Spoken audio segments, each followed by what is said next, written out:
दोस्तों, जब अयोध्या नरेश दशरथ के घर भगवान श्री राम का माता कौशल्या के गर्भ से जन्म हुआ, तब लक्ष्मण ने दशरथ की तीसरी पत्नी माता सुमित्रा के गर्भ से जन्म लिया। माता सुमित्रा के 2 बच्चे हुए थे, जिनमें लक्ष्मण बड़े थे तथा शत्रुघ्न छोटे। इसके अलावा दशरथ की दूसरी पत्नी से भरत का जन्म हुआ था। सभी भाइयों में श्री राम सबसे बड़े थे तथा लक्ष्मण का शुरू से ही अपने भाई श्री राम से बहुत लगाव था। त्रेता युग में जब भगवान विष्णु ने श्री राम के रूप में राजा दशरथ के घर जन्म लिया, तब शेषनाग ने भी उनके छोटे भाई लक्ष्मण के रूप में जन्म लिया था। लक्ष्मण की माता का नाम सुमित्रा था। ऐसे में लक्ष्मण को कई अन्य नामों से जैसे कि लखन, सुमित्रा नंदन, सौमित्र, रामानुज के नाम से भी जाना जाता है। लक्ष्मण का चरित्र संपूर्ण रामायण में ऐसा है कि उन्होंने हर पथ पर अपने भाई श्री राम का साथ दिया था तथा इसके लिए उन्होंने अपने सुख सुविधा का भी ध्यान नहीं दिया। उन्होंने एक छोटे भाई होने के उच्च आदर्श स्थापित किए थे। दोस्तों, राम और लक्ष्मण की जोड़ी की मिसाल लोग सदियों से देते आ रहे हैं और जब तक दुनिया कायम है तब तक उनका नाम एक साथ आता रहेगा। तो ऐसे में दोस्तों, आज की इस वीडियो में हम यही बात करेंगे कि राम जी को किस कारण से अपने प्राणों से प्रिय भाई लक्ष्मण को मृत्यु दंड की सजा देनी पड़ी। मित्रों, भगवान राम के 3 भाई थे। तीनों भाइयों में राम के सबसे प्रिय थे लक्ष्मण। लक्ष्मण भी राम का बहुत आदर करते थे। इसीलिए जब भगवान राम वनवास के लिए जाने लगे तो लक्ष्मण भी हठ करके राम के साथ वन गए। लक्ष्मण ने हर सुख दुख में भगवान राम का साथ दिया।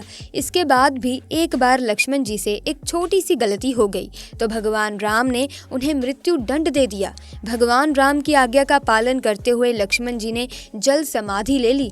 पर सवाल उठता है कि न्याय प्रिय और भक्त वत्सल कहलाने वाले राम ने आखिर अपने प्राण से प्रिय भाई को उनकी छोटी सी गलती पर प्राण दंड क्यों दे दिया और वो गलती क्या थी जिसने भगवान राम को ऐसी कठोर सजा देने के लिए विवश कर दिया। तो चलिए इस वास्तविक कहानी को जानते हैं आज के इस वीडियो में। दोस्तों, यमराज ये जानते थे कि भगवान की इच्छा के बिना भगवान ना तो स्वयं शरीर का त्याग करेंगे और ना शेषनाग के अवतार लक्ष्मण जी अपने शरीर का त्याग करेंगे।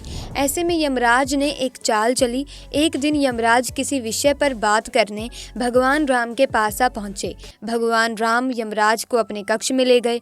यमराज ने कहा कि मैं चाहता हूं कि जब तक मेरी और आपकी बात हो उस बीच कोई इस कक्ष में नहीं आए।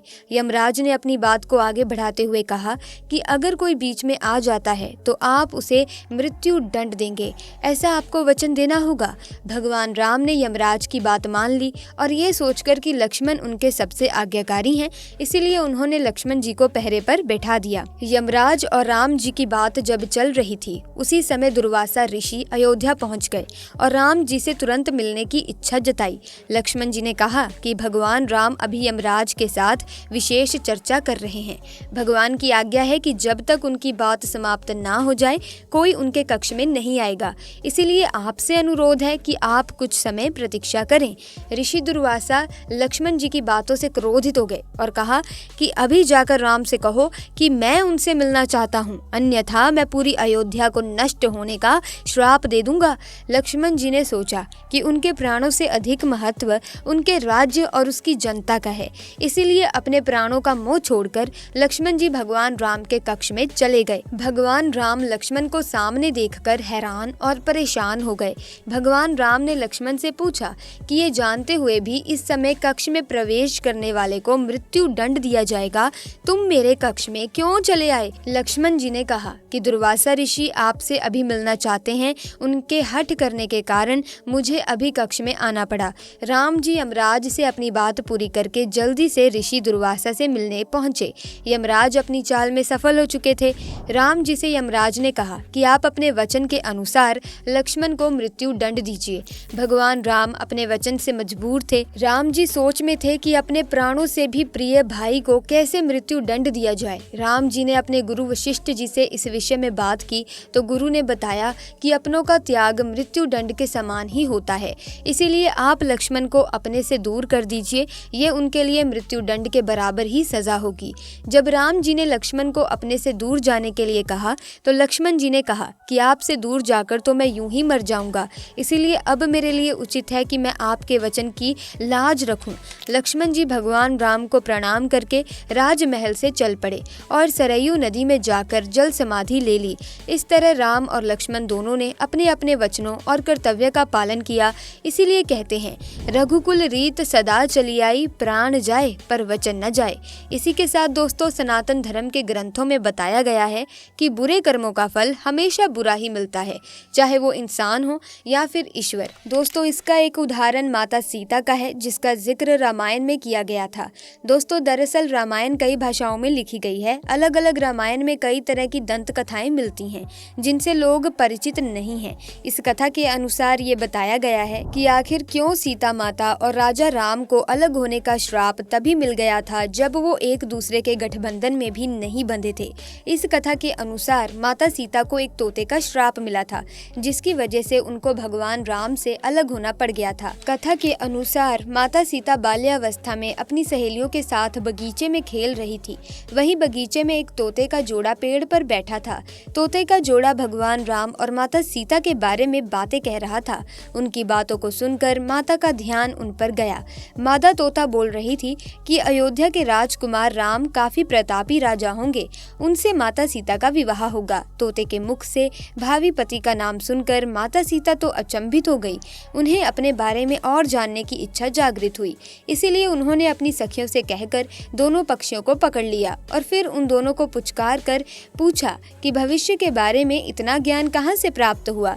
तब पक्षियों ने बताया कि इससे पहले हम महर्षि वाल्मीकि के आश्रम में रहते थे, जहाँ हर रोज राम और सीता के जीवन के बारे में बताया जाता है। इसलिए उनको दोनों के बारे में हर चीज कंठ सत याद हो गई। सीता जी ने पक्षियों से कहा कि जिस जनक पुत्री सीता की तुम लोग बात कर रहे हो वो मैं ही हूँ। मुझे मेरे और राम के बारे में और भी बातें जाननी है। तब नर तोता ने कहा, हे सीता, आपका विवाह अयोध्या के राजा दशरथ के ज्येष्ठ पुत्र राम के साथ होगा और आपकी जोड़ी तीनों लोकों में सबसे अद्भुत होगी। सीता जी सवाल पर सवाल पूछती रहीं और दोनों तोता जवाब देते रहे। ऐसे में सीता जी प्रसन्न हो गई और कहा कि अब ये हमारे साथ ही यहाँ पर रहेंगे। लेकिन ये सुनकर तोता हैरान रह गया और उसने कहा कि हम पक्षी हैं, हमें पिंजरे में कैद ना करो। तोते ने इसके लिए बहुत याचना की। तब सीता जी ने नर तोते को तो छोड़ दिया, लेकिन मादा तोते को नहीं छोड़ा और कहा कि ये मेरे साथ रहेगी। नर तोता ने कहा कि मेरी पत्नी गर्भवती है, इसीलिए ऐसे समय पर उसको जाने दें। हम दोनों एक दूसरे का वियोग भी सहन नहीं कर सकते, इसीलिए आप मेरी पत्नी को जाने दें। लेकिन सीता जी ने उसकी एक न सुनी। इस पर मादा तोते को बहुत गुस्सा आया और श्राप दिया कि जिस तरह तुमने गर्भावस्था में मेरे पति को मुझसे अलग कर दिया है, वैसे ही गर्भावस्था के दौरान तुमको भी पति का वियोग सहन करना पड़ेगा। इतना कहते ही मादा तोता ने अपने प्राण त्याग दिए। बताया जाता है कि अगले जन्म में तोता वो धोबी था जिसने माता सीता के चरित्र पर उंगली उठाई थी, जिसके बाद भगवान राम ने सीता का गर्भावस्था के दौरान त्याग कर दिया था। तो दोस्तों, इन दोनों कथाओं को सुनकर आपको कैसा लगा? क्या आप इन दोनों कथाओं के बारे में पहले जानते थे या नहीं? कमेंट्स में ज़रूर बताना। साथ ही इस वीडियो को लाइक करें, शेयर करें, चैनल को सब्सक्राइब करके बेल आइकन को प्रेस कीजिए ताकि वीडियोस की अपडेट आपको मिलती रहे। आपका बहुत बहुत धन्यवाद।